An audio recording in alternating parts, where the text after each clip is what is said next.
والصلاة على من لا نبي بعده أما بعد.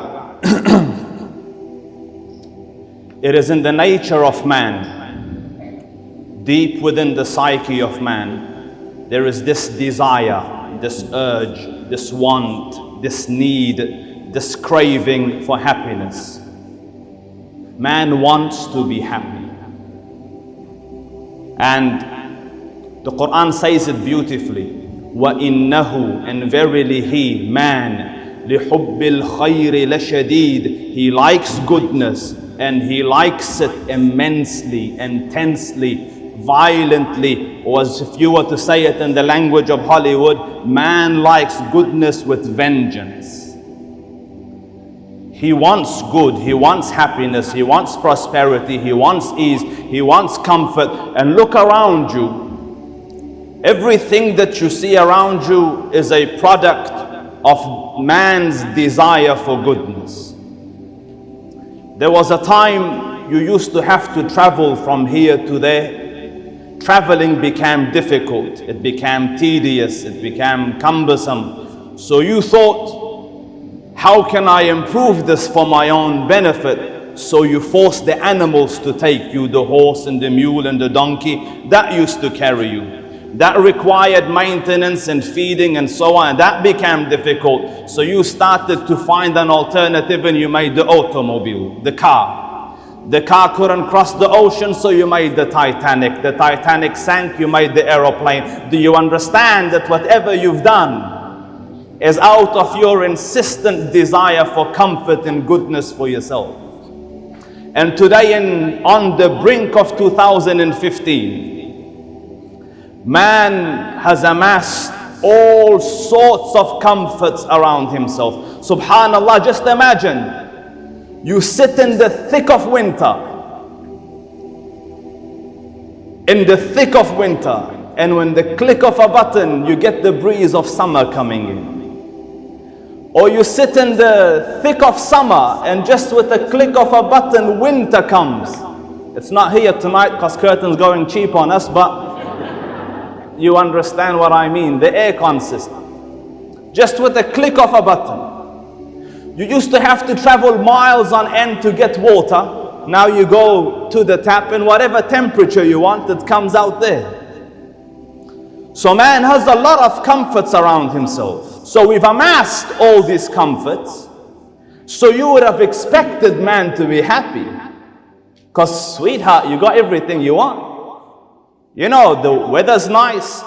Imagine this, it's night and it's bright and there's no smoke and there's no soot. You should be happy. So with all this goodness, man is still not happy. So you think you have all the ingredients that you thought was gonna make you happy. Why haven't you become happy? And depression levels, subhanallah, let's just start with unhappiness levels.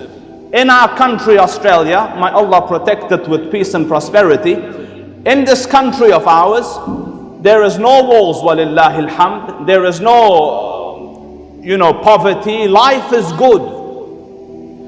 Yet, within the age of 16 to 25, which is the golden years of your life, and for those that are above it, that's still golden, but you understand, this is like the prime of your life. At this age, life is supposed to be good.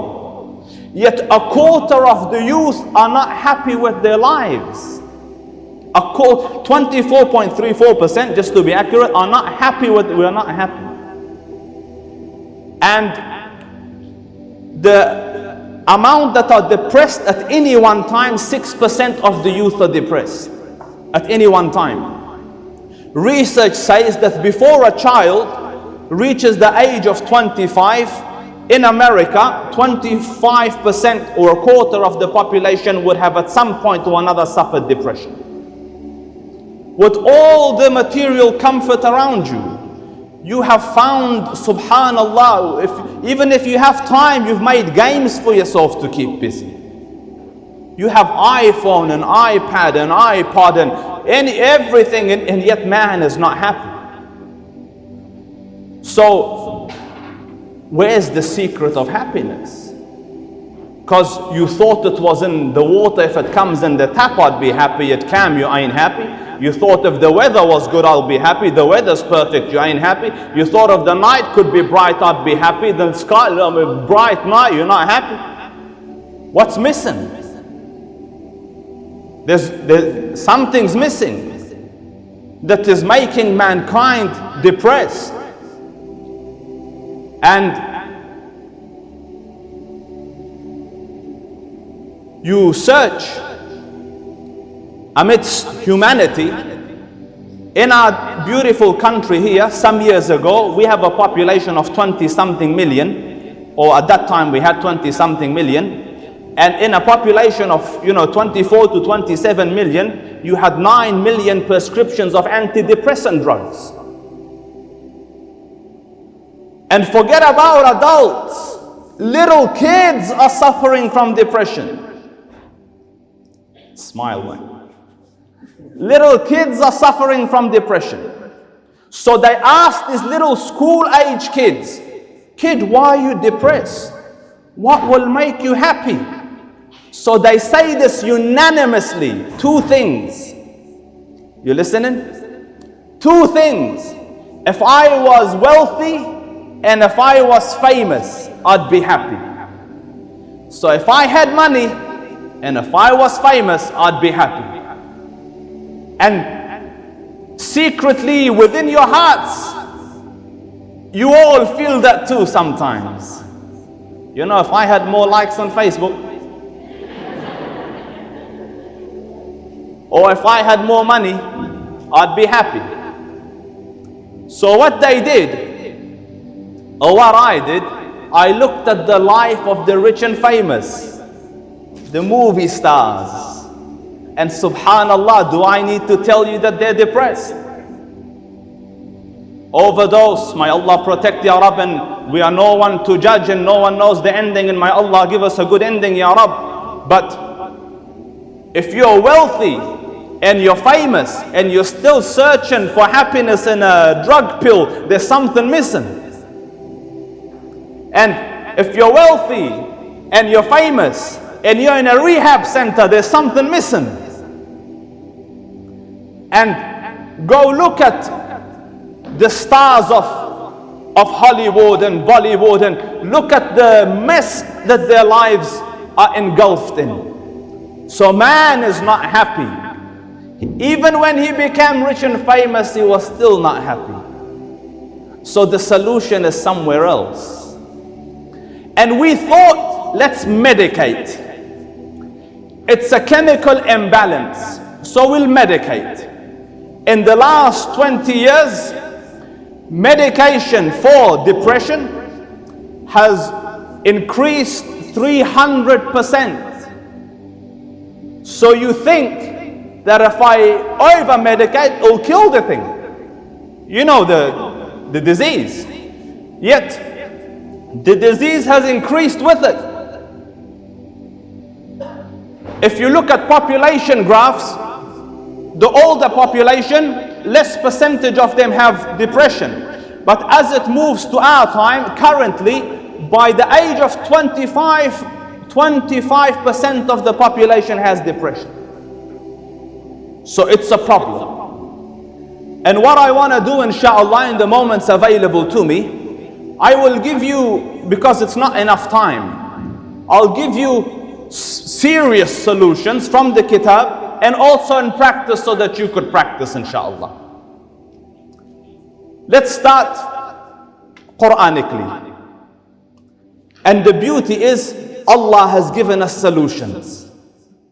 Allah Rabbul Izzah has shown us the way. Listen, قال سبحانه إنا هديناه السبيل إما شاكرا وإما كفورا. Verily we have shown him the path. It is up to him to be grateful or ungrateful, to accept or to reject, to believe or to deny. And whoever accepts, Allah Rabbul Izzah gives him or blesses him with a beautiful life. قال سبحانه من عمل صالحا من ذكر أو أنثى وهو مؤمن فلنحيينه حياة طيبة.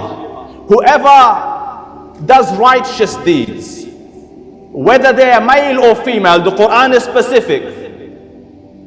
Min dhakarin aw untha, wa huwa mu'min, on the condition of belief, we will grant them a goodly life. The Quran has the solution. And look at the other side. وَمَنْ أَعْرَضَ عَنْ ذِكْرِي فَإِنَّ لَهُ مَعِيشَةً ضَنْكًا وَنَحْشُرُهُ يَوْمَ الْقِيَامَةِ أَعْمَى. And whoever leaves my path and my guidance and my remembrance, then I will make his life narrow and restricted, confined and confounded. In this life, مَعِيشَةً ضَنْكًا وَنَحْشُرُهُ يَوْمَ الْقِيَامَةِ أَعْمَى. And on the day of judgment, I'll resurrect him blind. So he gets up in Qiyamah and he says, رَبِّ لِمَ حَشَرْتَنِي أَعْمًا وَقَدْ كُنْتُ بَصِيرًا. Oh Allah, why have you resurrected me blind and I could see in the other world, I could see what happened. Allah Rabbul Izzah says, كَذَلِكَ آتَتْكَ آيَاتُنَا فَنَسِيتَهَا وَكَذَلِكَ الْيَوْمَ تُنْسَى. Thus our signs came to you, our verses were rehearsed to you, Islam presented to you, guidance shown to you, you forsook it, forgot about it. وَكَذَلِكَ الْيَوْمَ تُنْسَى. And thus today we forsake you, we forget about you. So on the one side, it is restricted, confined, confounded living. On the other side, for those who accept a righteous and blessed life. Now let's look at the formula, because time's running out. Allah Rabbul Izzah says, مَنْ عَمِلَ صَالِحًا مِنْ ذَكَرٍ أَوْ أُنْثَى وَهُوَ مُؤْمِنٌ. The first requisite of a good life is correct belief. The first requisite of a good life is the correct belief. The correct belief in the oneness of Allah Rabbul Izzah, in who your Lord is, who your Master is. Understand, before we were sent on this earth, Allah Rabbul Izzah gathered all the children of Adam and He asks, Alastu bi Rabbikum, am I not your Lord? So there everyone said, Bala, yes indeed, Shahidna, we swear you alone are our Lord. That was engraved in the essence of your existence. With that programming you were sent to this earth. And then you woke up in this earth, and the inside and the soul, the depth of your being is yearning for its master. The heart longs for its Lord. And anytime you don't find the master, the heart keeps longing, so it can't find peace and tranquility. It's seeking, it's searching for that master. And in every heart, the initial programming is Allah Rabbul Izzah. Test it.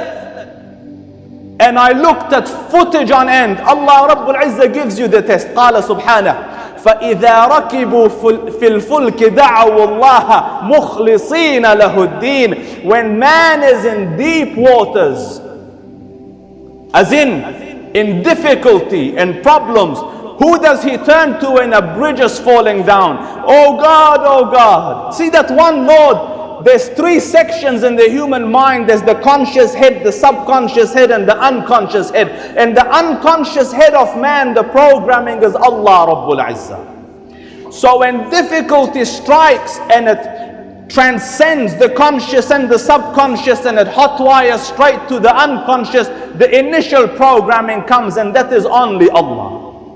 Look at the story of Cat Stevens. I was drowning and I said, God, if you save me, I will do this. He never said, you know, oh Mother of God, or Mary, or Father, the Son, and the Holy Spirit, or Buddha, or now, دَعَوُ اللَّهَ مُخْلِصِينَ لَهُ الدِّينَ. It shows that the actual programming is Allah alone. So when you don't find the Master, the heart yearns for that Lord. So Muslims, find your Lord first, understand who Allah is, and trust me, it will emancipate you.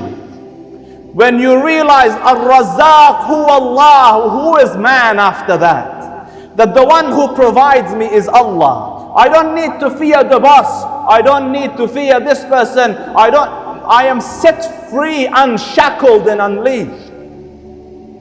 when you realize that the one who cures is Allah, and that Allah is your personal Allah, imagine in sajda, what do you say? Subhana Rabbiyal A'la, glory be to my Lord who is most high.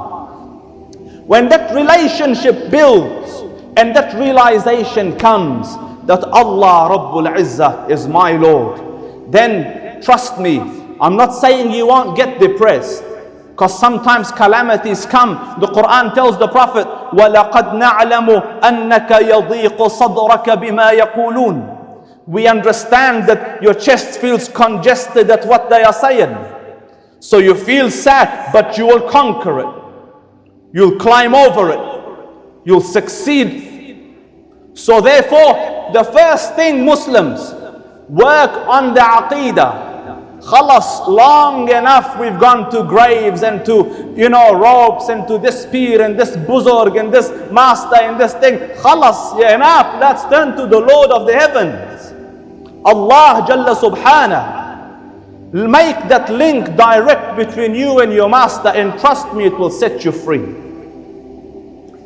And then the second part, and again, this aqeedah is a whole course and there's no time to discuss the aqeedah, so I'm just giving the surface initial part. Fix the belief. Understand who your Lord is. And then after that, do proper deeds. Things that Allah and His Prophet taught you that are designed to make your life good. I researched depression, and currently it's one of the big killers in the world. More than 1 million people per year died due to suicide, due to sadness and depression. It's huge. It's a calamity. And they are looking at ways, where is happiness? Where is the answer? So in that research, I want to spend a few minutes with you, or moments with you, and give some practical steps, if I may. And Islam is not a religion against practicality. If it works, it works. It is part of good deeds. So they researched, because in civilized places, amidst advanced civilizations, it is an epidemic. They came across a group of people in Papua New Guinea, the Kaluli.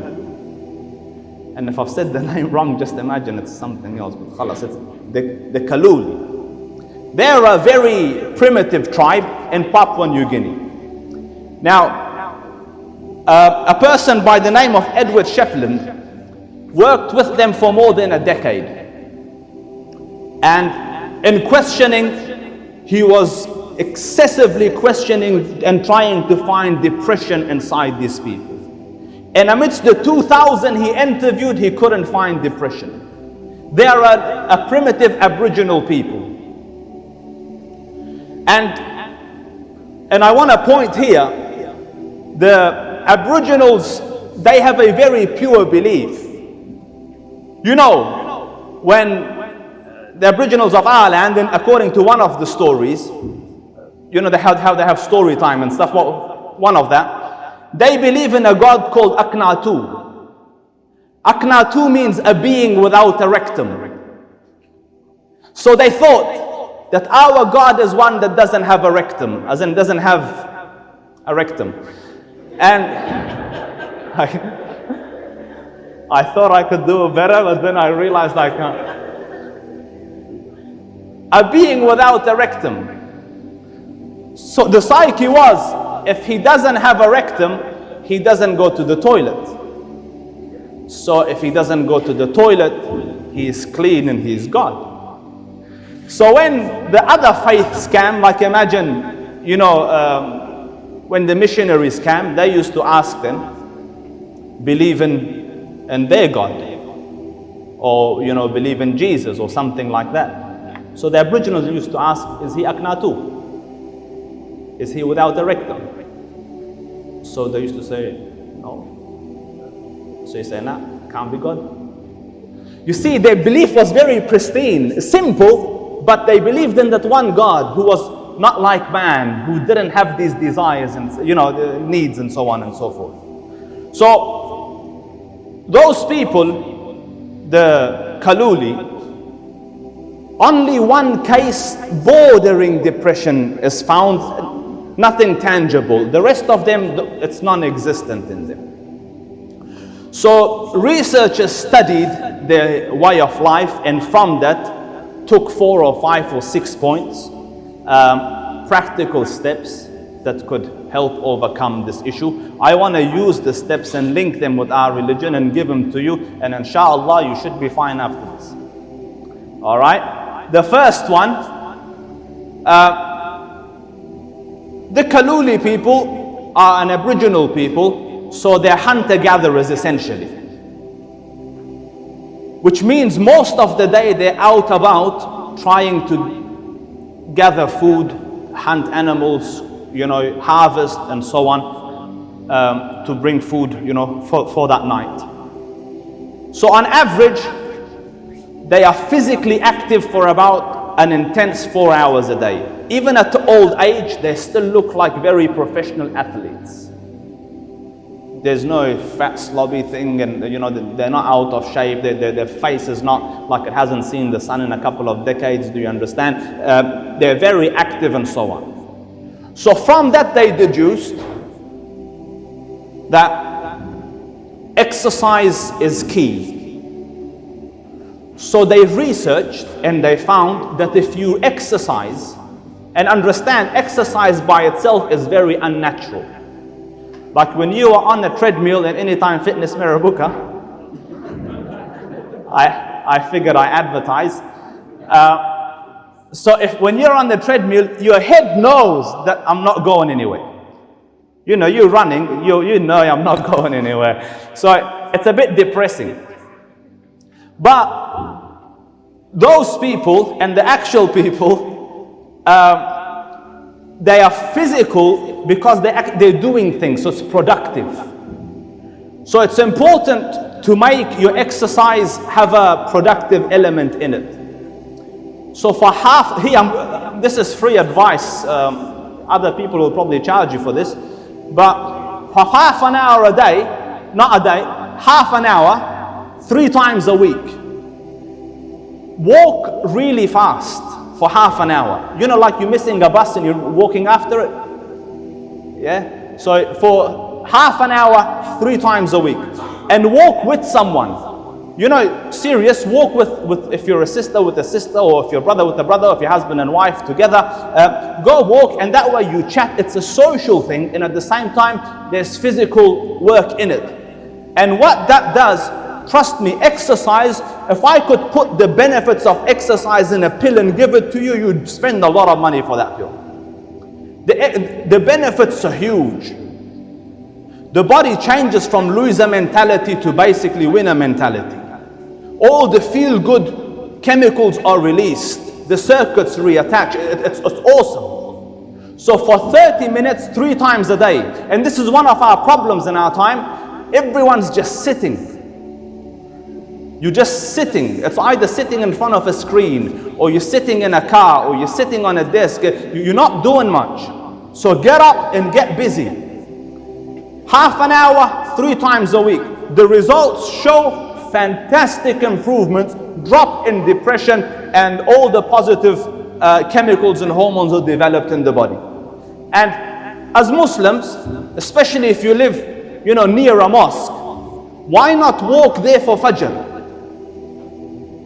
Walk there for Fajr with your family, and it will be and you're actually going somewhere it's productive.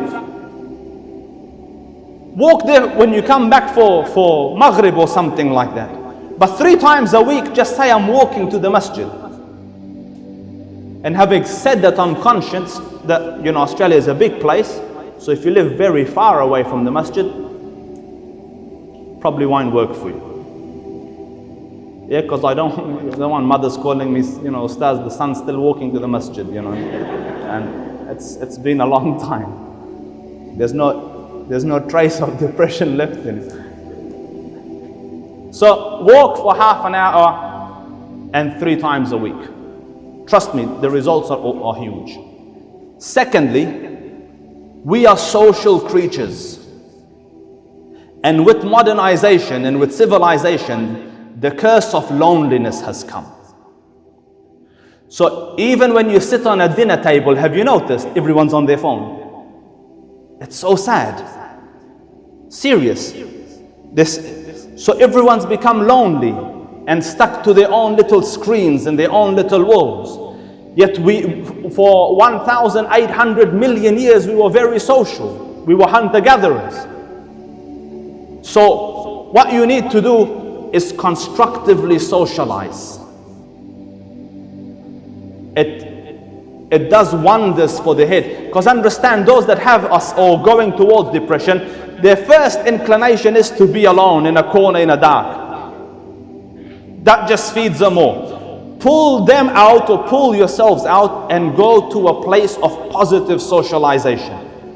What's a good place to socialize with really good people? The house of Allah, the masjid. Wallah, as soon as you enter it, you're filled with peace and serenity. And the people who come there are really good people. They are not there to, whinge and whine and backstab you and take something from you and so on. They've come for Allah. You've come for Allah. Sit and talk and socialize and have a little, drink or something like this. Friendships will develop. And this is one of the gifts of salah, that we do it 5 times a day. And that's why I say the religion was designed for success. In a busy world, the Muslim takes 5 times a day break, go to a masjid, go somewhere, pray, socialize, meet, interact, and then come back. So constructive socializing is very important.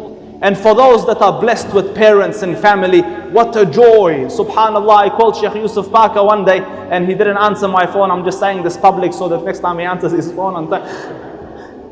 So I asked him, I said, Sheikh, no, he texted back and he said, I was having breakfast with mom. So I said, what a blessing that a mom is around and a dad is around, that you can go and sit at their feet and eat with them and talk to them, and at night before you sleep they're there, and it's such a joy, family. So celebrate it. Forget these screens. Deal with people. And these screens are changing the psyches of people. I meet a kid, the shyest kid in the universe. I don't mean a kid, I teach, so all, high school students. So shyest person in the world. Then you see him online, he's king. Serious. You see the pictures they take, it's...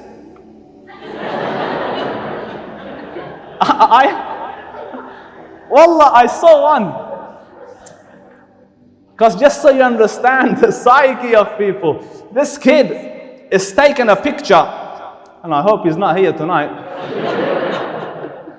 He's sitting like, that I don't care look, have you like that. And there's 2 girls around on here. So he's written on his profile, girls are chasing me and I don't care and stuff like that. So I looked at the picture and one is his sister and one is his cousin, but people don't know. So, you see the normal, it's not, no, he doesn't have a problem, he's fine. It's just, he thinks people don't know, so I can get away with this. I'm hot, I'm the new thing. But it's changing the psychology of people. So now they're becoming really good online, really sad face to face. No social skills, no salaam alaikum. So in front of these screens, we have been... we've lost the skills that we once had.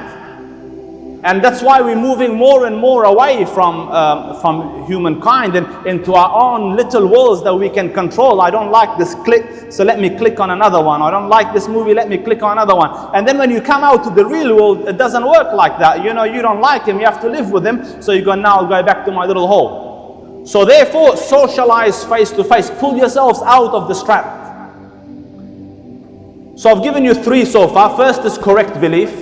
Second is exercise. Third is socialize. Fourth, eat proper, eat well. Now, let me go through this. My brother's smiling like eat well. 60% of the dry weight of the brain is fat. 60%, if you were to get your head and dry it and weigh it, the brain, it's 60% of it's fat. So we have ample amount of fat that the body seems to make, but there are two types that it doesn't make. They're called the essential fats. If anyone knows this better than me, just pretend I know it more than you, okay? There's two types of fats that the body doesn't make. They're called essential fats, and they're basically the omega-3s and the omega-6s. That the body doesn't make. That is based on your intake, what you eat. Now, the omega-6s are inflammatory fats, like they make things inflame or grow bigger. So, and an inflamed head is a depressed head. Like if the brain is at inflamed level, it's depressed. And the omega-3s are anti-inflammatory, like they shrink it. So the ratio these days, the omega-6s come from grains and animals that eat grains. And the omega-3s come from grass and the animals that eat grass. The problem nowadays is even the animals are fed grains. So we have an overdose of the omega-6s. Everything is at inflamed level, your joints, your head, your brain, and all the rest of it. The ratio should be 1-to-1, so there should be 1 omega-3 for 1 omega-6. So since it's not there, since we have way more omega-6s, it's time that you take supplements for omega-3. And the active ingredient in that is EPA, and what you need in EPA, listen to me carefully, I'm illegally medicating. If you want, that should get me out legally, yeah? If I said if you want. If you want, take 1,000 milligrams per day of the EPA active ingredient in omega-3. And they've seen amazing results with it. All the joints come back to normal, the dryness of the eyes go, the head feels better and happier, and so on and so forth. So take these 4 things from me and follow it rigorously, meticulously, like religiously, keep doing it, and inshallah, and correct the belief in the aqidah, and I'll give you one solution directly from the Quran. This is what Allah instructed His Prophet when he was feeling down. He said, وَلَقَدْ نَعْلَمُ أَنَّكَ يَضِيقُ صَدْرَكَ بِمَا يَقُولُونَ. We understand that you feel congested, your heart feels squeezed up based on the utterances of the people. You know what people are saying? فَسَبِّحْ بِحَمْدِ رَبِّكَ وَكُمْ مِنَ السَّاجِدِينَ. Then say, Subhan Rabbi al-A'la, Subhan Rabbi al-Azim, and increase in your sajda. And subhanallah, I think everyone here can say in sajda you find what you do not find outside sajda. So much so that they medicate suicidal people to excessive, face on the floor type thing, just, do the sajda. So get into sajda and glorify your Lord. The heart will find who it's seeking. And the more you glorify, the cleaner the heart will come, the healthier the heart will come. Exercise, eat right, socialize well. May Allah Rabbul Izzah cure you and guide you and bless you and us along with you. فَقُلْتُ مَا قُلْتُ إِن تَكُ حَسَنَةً فَمِنَ اللَّهِ وَإِن تَكُ سَيِّئَةً فَمِن نَفْسِي وَشَيْطَانٍ وَالسَّلَامُ عَلَيْكُمْ وَرَحْمَةُ اللَّهِ وَبَرَكَاتُهُ.